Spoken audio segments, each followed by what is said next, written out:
ನಾಗಮಂಗಲದಲ್ಲಿ ಗಣೇಶ ಉತ್ಸವದ ಸಂದರ್ಭದಲ್ಲಿ ಕೋಮುಗಲಭೆ ಪ್ರಾರಂಭ ಆಗಿ ಹಿಂದೂಗಳ ಮೇಲೆ ಹಲ್ಲೆ ಮಾಡಿರ್ತಕ್ಕಂಥದ್ದು, ಬಾಂಬ್ಗಳು, ಪೆಟ್ರೋಲ್ ಬಾಂಬನ್ನು, ಲಾಂಗು, ಮಚ್ಚುಗಳನ್ನು ಉಪಯೋಗ ಮಾಡಿರ್ತಕ್ಕಂಥದ್ದು ಜಗಜ್ಜಾಹೀರಾತಾಗಿದೆ.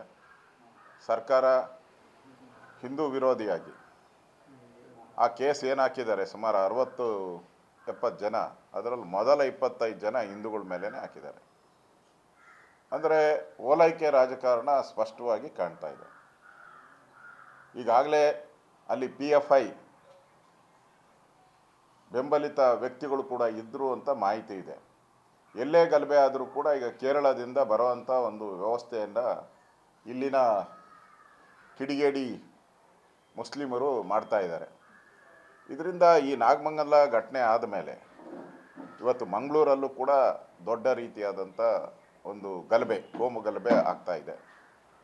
ಅದೇ ರೀತಿ ಚಿಕ್ಕಮಗಳೂರಲ್ಲಿ ಪ್ಯಾಲೆಸ್ಟೈನ್ ಧ್ವಜ ಹಿಡ್ಕೊಂಡು ಕಾರಲ್ಲಿ ರಾಜಾರೋಷವಾಗಿ ಹೋಗ್ತಾ ಇರೋವಂಥದ್ದು, ಘೋಷಣೆ ಕೂಗ್ತಾ ಇರೋವಂಥದ್ದು ನೋಡ್ತಾ ಇದ್ದರೆ, ಈ ಕಾಂಗ್ರೆಸ್ ಸರ್ಕಾರ ಬಂದ ಮೇಲೆ ಈ ಭಯೋತ್ಪಾದಕರಿಗೆ, ಈ PFI ಅವ್ರಿಗೆ ಏನು ಭಯನೇ ಇಲ್ಲ. ಅವ್ರಿಗೆ ಅನ್ಸ್ಬಿಟ್ಟಿದೆ, ಇವರು ಕಾಂಗ್ರೆಸ್ ಅವರು ನಮ್ಮ ಬೆಂಬಲಕ್ಕಿದ್ದಾರೆ, ನಾವೇನೇ ದೇಶ ವಿರೋಧಿ ಚಟುವಟಿಕೆ ಮಾಡಿದ್ರು ಕೂಡ ನಮ್ಮನ್ನು ಸಪೋರ್ಟ್ ಮಾಡ್ತಾರೆ. ಅವ್ರಿಗೆ ಅಧಿಕಾರ ಮುಖ್ಯ, ಕಾಂಗ್ರೆಸ್ ಅವ್ರಿಗೆ ಈ ರಾಜ್ಯದಲ್ಲಿ ಅಧಿಕಾರ ಮುಖ್ಯ ಹೊರತೆ ಭಾರತದ ಸಾರ್ವಭೌಮತೆ ಬಗ್ಗೆ ಅವ್ರಿಗೆ ಕಿಂಚತ್ತೂ ಕಾಳಜಿ ಇಲ್ಲ.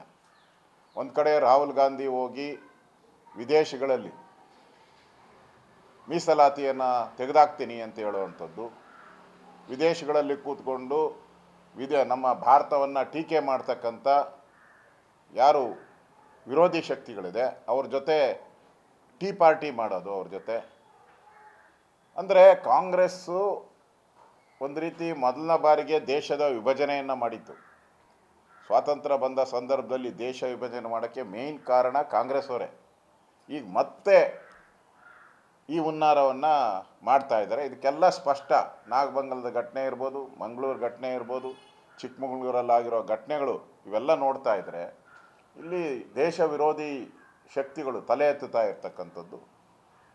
ಅದೇ ಒಂದು ಮುಖವಾಡ ಹಾಕ್ಕೊಂಡಿರುವಂಥ ಈ ಪ್ರಗತಿಪರರು ಅಂತೇಳಿ ಕೆಲವು ಸಾಹಿತಿಗಳು, ಅವರು ಇವರಿಗೆ ಕಮ್ಮಕ್ಕು, ನಗರ ನಕ್ಸಲೈಟ್ಸ್ ಅವ್ರಿಗೆ ಕಮ್ಮಕ್ಕು. ಈ ಸರ್ಕಾರ ಬಂದ ಮೇಲೆ ಈ ನಗರ ನಕ್ಸಲೈಟ್ಸ್ಗೆ ಈ ಪ್ರಗತಿಪರರು, ದೇಶ ವಿರೋಧವಾಗಿ ಮಾತಾಡ್ತಕ್ಕಂಥವ್ರು ಯಾಕೆ ಈ ಘಟನೆಗಳನ್ನು ಖಂಡಿಸ್ತಾ ಇಲ್ಲ ಯಾರೂ? ಅದರಿಂದ ಇಲ್ಲಿ ಸ್ಪಷ್ಟವಾಗಿ ಕಾಣ್ತಾ ಇರೋವಂಥದ್ದು, ಕಳೆದ 15-16 ತಿಂಗಳಲ್ಲಿ ರಾಜ್ಯದಲ್ಲಿ ದಿನನಿತ್ಯ ಹಿಂದೂಗಳ ಮೇಲೆ ಹಲ್ಲೆ ಆಗ್ತಾ ಇದೆ. ಗ್ಯಾರಂಟಿ ನ್ಯೂಸ್, ಸುದ್ದಿ ಖಚಿತ, ನ್ಯಾಯ ನಿಶ್ಚಿತ.